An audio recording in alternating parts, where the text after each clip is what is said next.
India, Pakistan நாடுகளுக்கிடையே போர் பதற்றம் தணித்தது அமெரிக்காவா அல்லது மிகைப்படுத்தப்பட்டதா? இந்தியா, பாகிஸ்தான் இடையிலான பதற்றத்தில் முக்கிய திருப்பமாக இரு நாடுகளுக்கும் சண்டை நிறுத்தத்திற்கு ஒப்புக்கொண்டதாக அமெரிக்க அதிபர் டொனால்டு டிரம்ப் தெரிவித்திருக்கிறார். 4 நாட்கள் தொடர்ந்த பதற்றமான எல்லை தாண்டிய மோதல்களுக்கு பிறகு முழுமையான மற்றும் உடனடி சண்டை நிறுத்தத்திற்கு இந்தியாவும் பாகிஸ்தானும் ஒப்புக்கொண்டிருப்பதாகவே தெரிகிறது.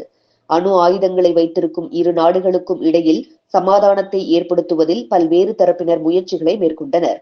இருப்பினும் சண்டை நிறுத்தம் அறிவிக்கப்பட்ட சில மணி நேரங்களிலேயே அது மீறப்பட்டதாக இந்தியாவும் பாகிஸ்தானும் பரஸ்பர குற்றஞ்சாட்டிக் கொண்டனர். இது உடன்பாட்டின் பலவீனத்தை வெளிக்காட்டுவதாக அமைந்தது. பாகிஸ்தான் தொடர்ந்து அத்துமீறல்கள் செய்வதாக இந்தியா குற்றஞ்சாட்டும் நிலையில் தனது படைப்புகள் பொறுப்பையும் கட்டுப்பாட்டையும் காட்டி சண்டை நிறுத்தத்தில் உறுதியுடன் இருப்பதாக பாகிஸ்தான் கூறுகிறது.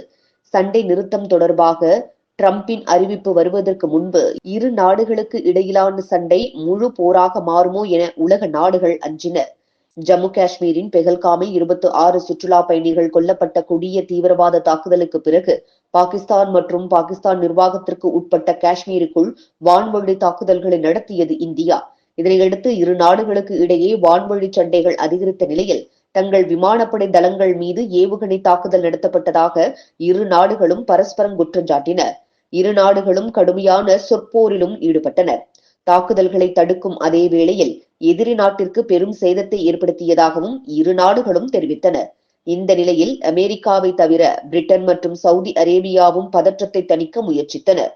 இந்த முயற்சி முன்னதாகவே மேற்கொள்ளப்பட்டிருந்தால், அதாவது இந்தியா பாகிஸ்தான் மீது தாக்குதல் நடத்திய பிறகு இந்தியாவுக்கும் சில இழப்புகளை ஏற்படுத்தியதாக பாகிஸ்தான் சொல்லிக் கொண்டிருந்த போதே இரு தரப்பிடையே சமாதான பேச்சுவார்த்தையை மேற்கொண்டிருந்தால் மோதலை இன்னும் விரைவாகவே தடுத்திருக்கலாம் என சொல்லப்படுகிறது.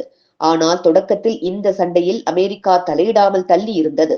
பதற்றங்கள் உச்சகட்டத்தில் இருந்தபோது கடந்த வியாழக்கிழமையன்று பேசிய அமெரிக்க துணை அதிபர் ஜே.டி. வான்ஸ், அடிப்படையில் எங்களுக்கு எந்த தொடர்பும் இல்லாத மோதலில் அமெரிக்கா தலையிடப் போவதில்லை என்று கூறியிருந்தார்.